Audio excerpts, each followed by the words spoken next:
El racismo es un tipo de discriminación que se basa en el color de piel, etnia o raza de la persona. En los últimos años, se han hecho esfuerzos por reducirlo, o prácticamente eliminarlo. Hace 35 años, en casi todo el mundo, las personas independientemente de su raza, tenían todos sus derechos. Ojo, dije en casi todo el mundo, porque en ese tiempo, había un país donde se creía que el progreso se encontraba en la segregación. Estoy hablando de Sudáfrica, y su infame régimen de apartheid. Así que sean bienvenidos nuevamente, a la historia incensurable. Sin más relleno, empecemos. Sudáfrica es un país con bastante multiculturalidad. El gobierno reconoce 11 idiomas como oficiales, cuando lo normal es que solo haya uno, o máximo 3 idiomas oficiales por país, pero estamos hablando de un país africano, siendo África el continente más multicultural del mundo. Los pueblos nativos mayoritarios son los zulúes, los xhosa, los baperi, los ndebele, los soto, los benda, los tsonga, los swazi y los tswana, los cuales tienen en común ser personas de color, aparte de conformar el 79% de la población del país. Por otro lado, tenemos a los blanquitos, que son descendientes de colonos británicos, holandeses, belgas, y algunos franceses, los cuales se dividen en dos grupos principales. Los boeres, que conforman el 60%, y que tienen como lengua materna el afrikaans, que es un idioma muy similar al neerlandés. Y el otro 40% que habla inglés, en su conjunto, conforman el 7% de la población. El resto de la demografía, son mestizos, y personas provenientes de Asia. Para este video, únicamente los dividiré en 3, blancos, mestizos, y personas de color. Ahora sí, podemos comenzar. El sistema fue puesto en práctica con anterioridad en el territorio sudafricano por parte de los neerlandeses contra la población nativa. Aunque en 1814, con la creación de la Colonia del Cabo por parte del Imperio Británico, el sistema ya no tenía ningún respaldo legal. Asimismo, el racismo de los afrikaner no era igual que el de la minoría de origen británico, ya que sí, ambos eran racistas, en mayor o menor medida. Aunque el racismo no era respaldado por las autoridades británicas, aún así, este era practicado en mayor medida por la población de origen neerlandés, ya que insistían que el racismo contra los nativos era necesario para la preservación de la cultura afrikaner. En 1910, la colonia sudafricana, en ese tiempo denominada como Unión Sudafricana, logró autonomía interna dentro de la mancomunidad británica. Los boeres insistieron en seguir con la segregación racial de facto, usando la autonomía recién obtenida, para evitar el desarrollo político y económico de la población de color.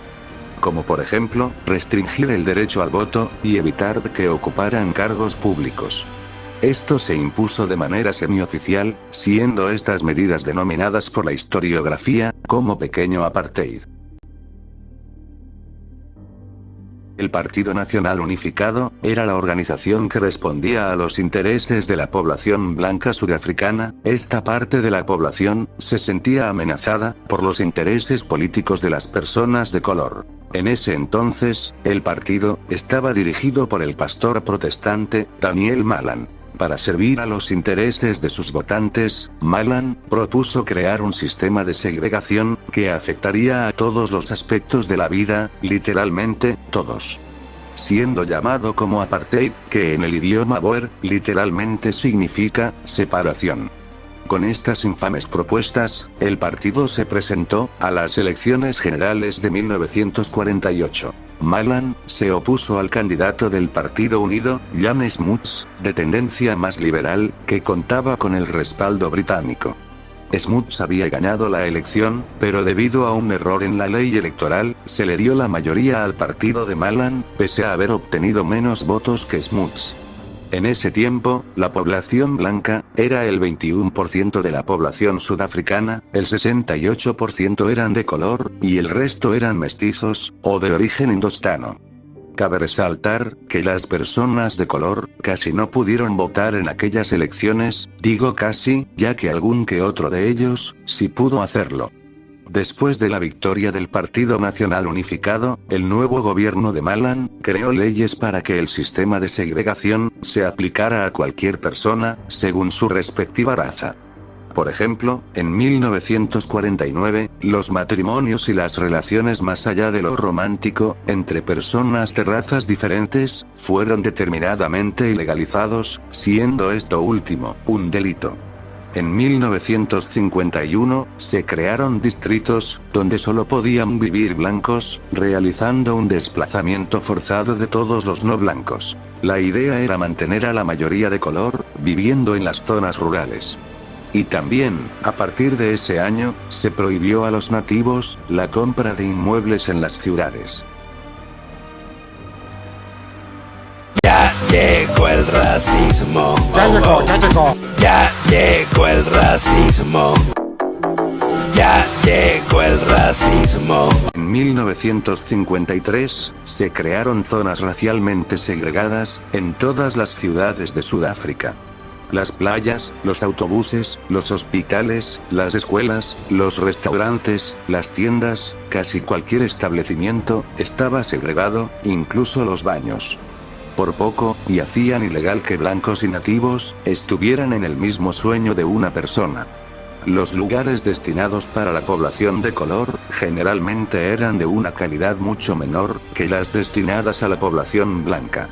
Mientras los hospitales de blancos tenían una calidad similar a la de un país desarrollado, los hospitales para personas de color apenas si tenían equipo médico, y los doctores rara vez contaban con la capacitación necesaria.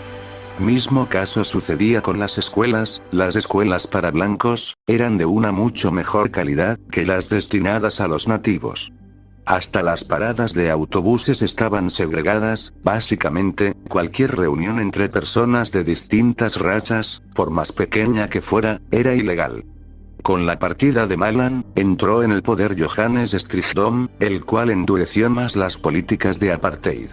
Los nativos debían de llevar sus documentos de identidad en todo momento, teniendo prohibida la entrada en algunas urbes, sin el debido permiso de las autoridades. Básicamente, hicieron realidad este meme, que ves en pantalla. También se les prohibió tener negocios, a menos que estos estuvieran en sus respectivos bantustanes. Asimismo, solo podían ejercer cargos públicos, en algunas instituciones también segregadas. Tanto nativos como blancos, necesitaban permisos para entrar en la zona del otro grupo. Los edificios públicos tenían que tener accesos diferentes, un acceso para blancos, y otro para nativos. Y en caso de que hubiera filas donde ambos grupos se juntaran, la asistencia era prioritaria para los blancos. Básicamente, sucedió esto. No me hables en ese tono. De piel. Algo que hay que aclarar, es que curiosamente, la represión era dirigida a la mayoría de la población, cuando lo normal, es que la opresión, sea dirigida hacia las minorías. Pero aquí, había una excepción a la regla. Otra cosa, que se me olvidó mencionar antes, es que a las personas mestizas, generalmente se les trataba relativamente mejor, que a los puramente nativos, pero al no ser completamente blancos, ni completamente de color, no tenían los mismos privilegios que los blancos. Incluso, crearon el término de blanco honorario, es decir, una persona considerada no blanca, que obtenía los mismos privilegios de los blancos. Si el video te está gustando, no olvides suscribirte, darle like, y activar la campanita de notificaciones, para que no te pierdas ningún video nuevo. El gobierno sudafricano, en ese entonces dirigido por Hendrik Verwoerd, creó en su territorio diversas entidades que serían denominadas como bantustanes, lugares hechos para recluir a las personas de color del resto del país. Siendo el primero de ellos, el Bantustán de Transkei, creado en 1962. Así se fueron creando diversos bantustanes, los cuales tenían la característica de que varios de ellos no contaban con un territorio continuo. Sus habitantes tenían que circular por territorio sudafricano, si es que querían llegar a la otra parte del territorio. Lo que además perjudicaría a su desarrollo. Los únicos que sí contaban con un territorio continuo, eran los ubicados en la África del Suroeste, hoy conocida como Namibia, y solamente 3 de los 10, ubicados en Sudáfrica. Para el gobierno sudafricano, los bantustanes eran técnicamente estados independientes, exceptuando por algunos cuantos, que eran una especie de provincias autónomas. Los bantustanes eran dirigidos para cada etnia del país, siendo a su vez considerados bajo el sobrenombre de patrias. Con la instauración de los bantustanes, Sudáfrica les retiró la ciudadanía a los habitantes de ellos, lo que a su vez les sirvió como una excusa ante la comunidad internacional, ya que la justificación para practicar el apartheid era que los nativos no eran ciudadanos sudafricanos, sino de sus respectivos bantustanes. Como incentivo, para promover el desplazamiento de personas de color, se les ofreció el derecho al voto dentro de sus nuevas patrias. El objetivo supuestamente era darles una independencia total a los bantustanes, pero Sudáfrica mantuvo su control sobre las supuestas patrias independientes. La vida en los bantustanes era mucho peor que en la Sudáfrica blanca, ya que aparte, el territorio dado a estos, generalmente eran terrenos poco fértiles, teniendo que dedicar su economía a las remesas enviadas desde Sudáfrica, ya que realmente, los ciudadanos de los bantustanes, muchos vivían fuera de ellos, bajo la calidad de trabajadores extranjeros, en la que se supondría, debería ser su propia tierra. Los servicios básicos eran bastante precarios, la esperanza de vida apenas llegaba a los 41 años. Incluso en algunos bantustanes, tuvieron que basar una pequeña parte de su economía en los casinos y clubes donde puedes comprar algo más que afecto femenino. Aunque en realidad, casi toda su economía provenía del subsidio del gobierno sudafricano.